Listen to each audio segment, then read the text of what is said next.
question. The title of my talk is Neon River, which is a reference to a metaphor preferred by one of Chicago's most famous writers. Nelson Algren liked to refer to Chicago as a neon wilderness. He once wrote that Chicago was a city that was to live by night after the wilderness had passed, a city that was to roll boulevards down out of pig wallows and to roll its dark river uphill, that was to forge out of steel and blood-red neon its own peculiar wilderness. Algren's neon wilderness was home to the enduringly down and out, forlorn gin soaks and barroom brawlers, luckless grifters and corrupt cops. Their stories were often dark, sometimes tragically funny, but most offer at least a slim glimmer of hope and the possibility of salvation.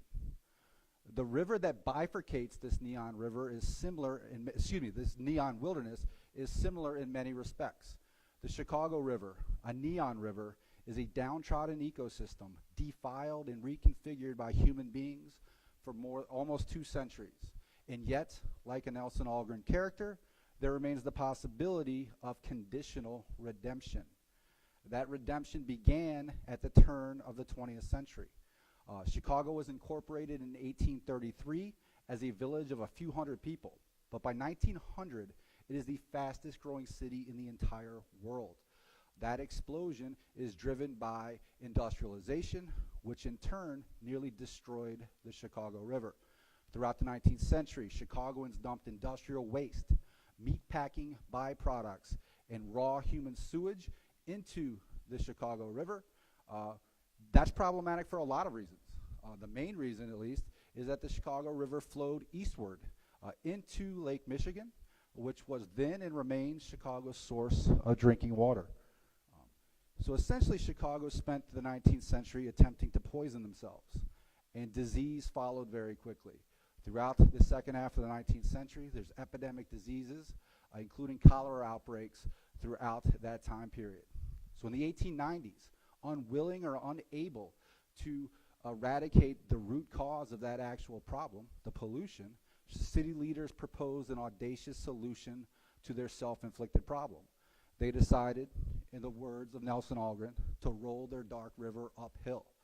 Completed on January 2nd, 1900, the reversal of the Chicago River was an engineering marvel of its age, the first time in history that human beings had reconfigured the flow of a river anywhere in the world. They did this by building what's called the Chicago Sanitary and Ship Canal. They built it deeper and wider than the river and forced the water westward, eventually into the Mississippi River and down to the Gulf of Mexico. But this solution did nothing about the pollution nor the diseases endemic to Chicago. To fix that, to mitigate that, Chicago leaders engineered a second solution. They constructed what was, at the time at least, the greatest wastewater treatment system in the entire world.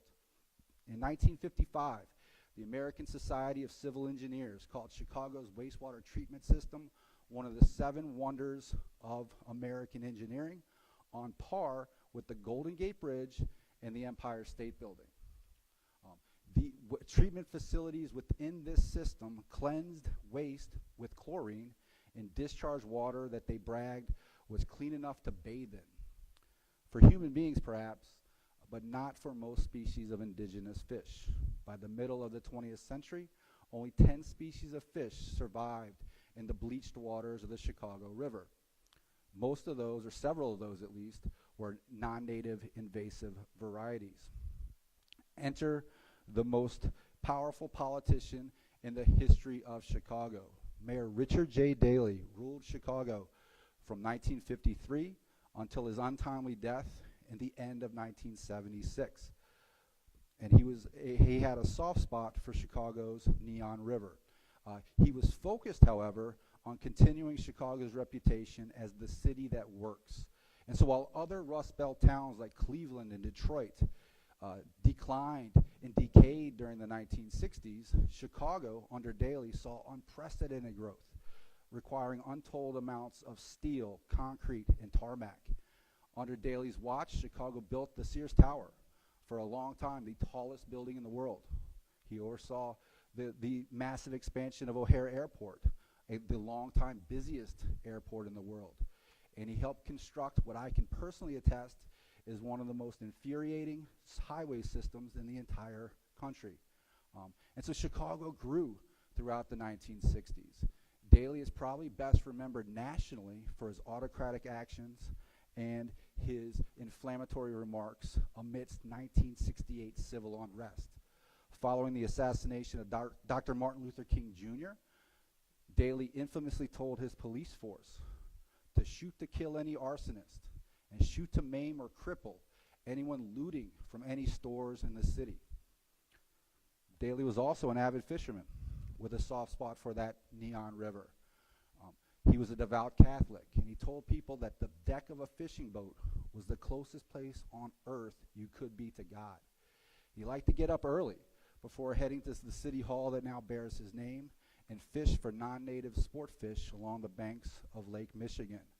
Beginning in the 1960s, Great Lakes states like Illinois stocked millions of coho and Chinook salmon smolts from the Pacific Northwest into Lake Michigan in an attempt to create a sport fishing industry. And in 1976, Daley pulled a 19-pounder out of waters near Chicago's McCormick Place, one of 100,000 Chinooks in Chicago waters that season, and he gleefully told reporters that Ma's gonna bake it with mayonnaise and stuffing. Salmon fishing was more than a hobby, however, for Richard J. Daley. It was an economic engine and a source of civic pride. He once bragged to entertainer Bob Hope that Chicago had the best coho salmon fishing in the world, and he truly believed that Chicago was the salmon capital of the planet. And in doing so, he hoped to continue Chicago's reputation, again, as the city that works. His biggest dream was to see a wild, sustainable population of salmon spawning up the Chicago River. He testified before the House of Representatives that his dream was to see businessmen from the Loop on their lunch breaks fishing along the main stem of the Chicago River. He said they could barbecue salmon on grills he planned on placing on Lower Wacker Drive. He told Congress they could eat fish and have a bottle of beer. This was a ludicrous suggestion. For the first part, salmon instinctively seek current and attempt to spawn upstream into the waters of their birth. Since the reversal in 1900, the Chicago River was a backwards river, too warm, too slow, and still too polluted to sustain a salmon population. His contemporaries ridiculed this idea, scientists and sports writers alike. A sports writer named Rick Thielander introduced this fishy scheme to a nationwide audience in the pages of Sports Illustrated magazine. Thielander described the Chicago River as an inner-city sludge pot of indeterminate composition and color that had probably housed more cement-encased humans than fish during the last half-century. Thielander concluded that the Chicago River only had a healthy color on St. Patrick's Day, when the Democrats dyed it green with food coloring. I got to tell you, I love this story because this story encapsulates 200 years of the environmental history of Chicago.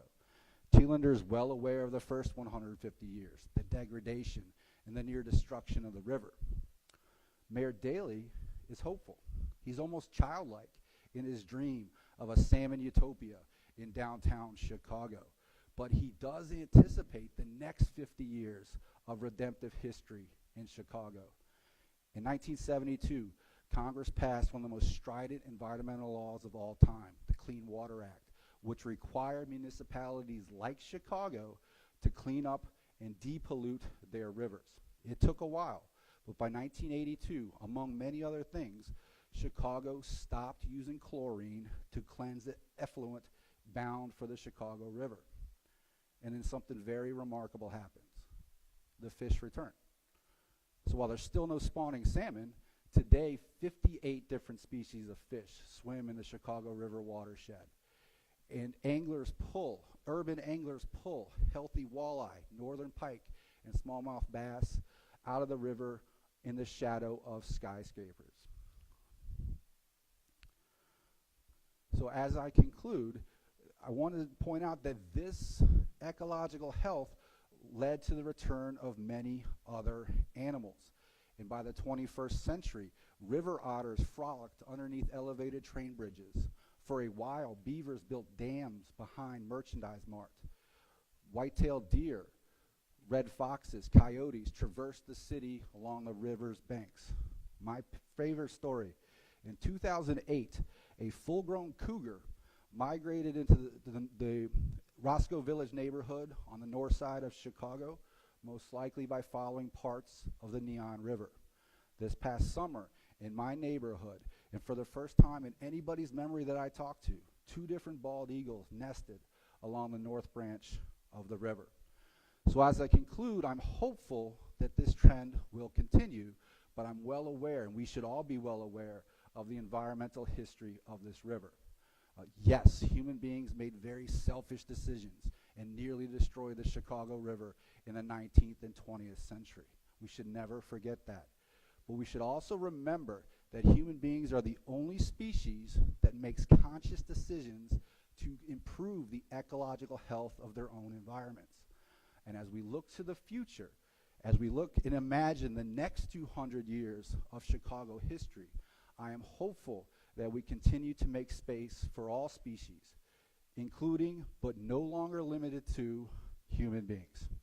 Thank you very much.